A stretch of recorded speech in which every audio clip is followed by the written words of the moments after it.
അങ്ങനെ ലോക കേരള സഭയുടെ 4ാം സമ്മേളനത്തിനാണ് പ്രൗഢഗംഭീരമായ സമാപ്തിയായത്. തീർച്ചയായും കുവൈറ്റിൽ മരിച്ചവരുടെ ദുഃഖത്തിൽ വലിയ അർത്ഥത്തിൽ വേദനയും അവർക്ക് വേണ്ട സംരക്ഷണവും ഉറപ്പാക്കി തന്നെയാണ് ലോക കേരള സഭ സമാപിച്ചത് എന്നുള്ളത് കൂടി പ്രസക്തമായി പറയേണ്ടതുണ്ട്. മാത്രമല്ല, പ്രവാസികൾക്ക് വലിയ ക്ഷേമ പദ്ധതികൾ പ്രഖ്യാപിച്ചുകൊണ്ട് ഒരു ലോക കേരള സഭ കൂടി സമാപിക്കുമ്പോൾ ഇതിൻ്റെ വിവരങ്ങളുമായി ഞങ്ങളുടെ പ്രതിനിധി വിജിൻ വായന്തോട് ചേരുകയാണ്. വിജിൻ, എന്തൊക്കെയാണ് ഈ 4ാം ലോക കേരള സഭ സമാപിക്കുമ്പോൾ വിവരങ്ങളായി നൽകാനുള്ളത്?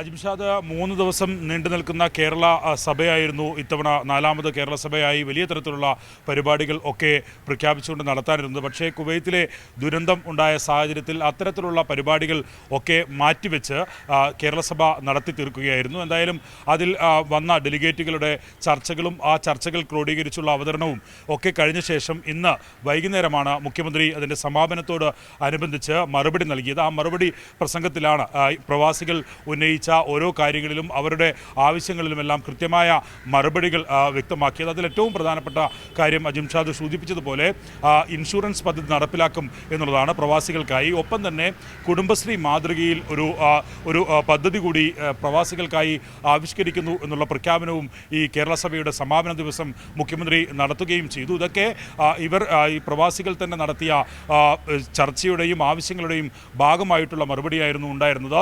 എന്തായാലും ഈ പ്രവാസി ക്ഷേമത്തിനായി വലിയ തരത്തിലുള്ള പദ്ധതികളും ഒപ്പം തന്നെ ഇടപെടലുമാണ് കേരള സഭ നടത്തിക്കൊണ്ടിരിക്കുന്നത്.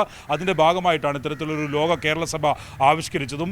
ഈ നിലവിൽ ലോക കേരള സഭയുടെ ഭാഗമായി പ്രവാസികളുടെയും അതുപോലെ തന്നെ നാട്ടിലെ കേരളത്തിന് പുറത്തുള്ള ആളുകളുടെയും ഒക്കെ അഭിപ്രായങ്ങളും അവരുടെ ആവശ്യങ്ങളും ഒക്കെ പരിഗണിച്ചുള്ള ഓരോ പദ്ധതികളും നടപ്പിലാക്കി വരുന്നുണ്ട്. കഴിഞ്ഞ 3 വർഷങ്ങളിലായി നടത്തിയ കേരള സഭയുടെ അതിൽ വന്ന ചർച്ചകളുടെയും അതിൽ ഉരുത്തിരിഞ്ഞ കാര്യങ്ങളുടെയും എല്ലാം ക്രോഡീകരിച്ചുള്ള നടത്തിപ്പായിരുന്നു നടന്നുകൊണ്ടിരുന്നത്. എന്തായാലും ഇന്ന് ഇത്തരത്തിൽ ഈ ദുരന്തത്തിന്റെ പശ്ചാത്തലത്തിൽ നടന്ന 4ാമത്, അതായത് വലിയ വിമർശനങ്ങളും രാഷ്ട്രീയ ആരോപണങ്ങളും ഒക്കെ ആയിരുന്നു ലോക കേരള സഭ തുടങ്ങുന്ന ഘട്ടത്തിലുണ്ടായിരുന്നു. പക്ഷേ അതിനെയൊക്കെ അതിജീവിച്ചത് പ്രവാസികൾക്കും കേരളത്തിനും, അതിൻ്റെ പേര് സൂചിപ്പിക്കുന്നത് പോലെ തന്നെ ലോകത്തിൻ്റെ നെറുകയിലേക്ക് കേരളത്തെയും കേരളത്തിൻ്റെ നെറുകയിലേക്ക് ലോകത്തെയും എത്തിക്കുന്ന വലിയൊരു ക്ഷേമ പദ്ധതിയുടെ പ്രവർത്തന തുടക്കം തന്നെയാണ്. അതാണ് 4ാമത്തെ സഭയെത്തുമ്പോൾ പ്രതിപക്ഷത്തിൻ്റെ വിമർശനങ്ങൾ പോലും ഇല്ലാതായി ഇതുമായി അവർക്കും സഹകരിക്കേണ്ടി വരുന്നൊരു സാഹചര്യം സംജാതമാക്കിയത്.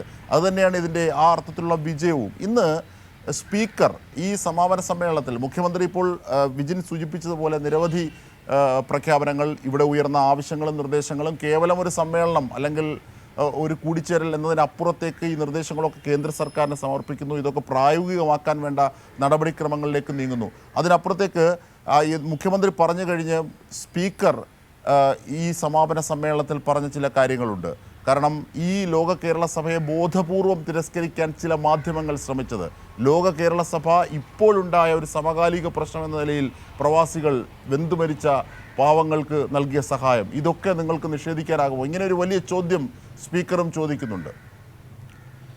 അജിംഷാദ്, ആദ്യഘട്ടത്തിൽ തന്നെ പ്രതിപക്ഷവും പ്രത്യേകിച്ച് കോൺഗ്രസും ഒക്കെ ഈ വിവാദമാക്കാനുള്ളൊരു ശ്രമമായിരുന്നു, ലോക കേരള സഭയെ അത്തരത്തിൽ വലിച്ചിരിക്കാനുള്ളൊരു ശ്രമമായിരുന്നു നടത്തിക്കൊണ്ടിരുന്നത്. അതിൻ്റെ ഭാഗമായി മാധ്യമങ്ങളും വലിയ തരത്തിലുള്ള വിവാദങ്ങൾ ഈ ലോക കേരള സഭയുമായി ബന്ധപ്പെട്ട് കഴിഞ്ഞ 3 ലോക കേരള സഭയുടെ സമ്മേളനങ്ങൾ നടക്കുന്ന സാഹചര്യത്തിലും ഒപ്പം തന്നെ അതിനുശേഷവും അതിനു മുമ്പുമൊക്കെ ഉയർത്തിക്കൊണ്ടുവരുന്ന ഒരു സാഹചര്യമുണ്ടായിരുന്നു. പക്ഷേ പ്രവാസികളുടെ ക്ഷേമവും ഒപ്പം തന്നെ പ്രവാസികൾ അനുഭവിക്കുന്ന പ്രശ്നങ്ങളിൽ ഇടപെടാൻ ഉള്ള ഒരു വലിയ തരത്തിലുള്ളൊരു പ്ലാറ്റ്ഫോമായാണ് ലോക കേരള സഭ പ്രവർത്തിച്ചു കൊണ്ടിരിക്കുന്നത്. അതിൽ പ്രവാസി വ്യവസായികൾ, വലിയ യൂസഫ് അലി ഉൾപ്പെടെയുള്ള വലിയ വ്യവസായികൾ ഒക്കെയുണ്ട്. ഏറ്റവും അവസാനം ഈ 4ാം ഘട്ടം ലോക കേരള സഭ നടക്കുന്ന ഒരു സാഹചര്യത്തിൽ ആണ് UDF തന്നെ പ്രഖ്യാപിക്കേണ്ടി വന്നത്.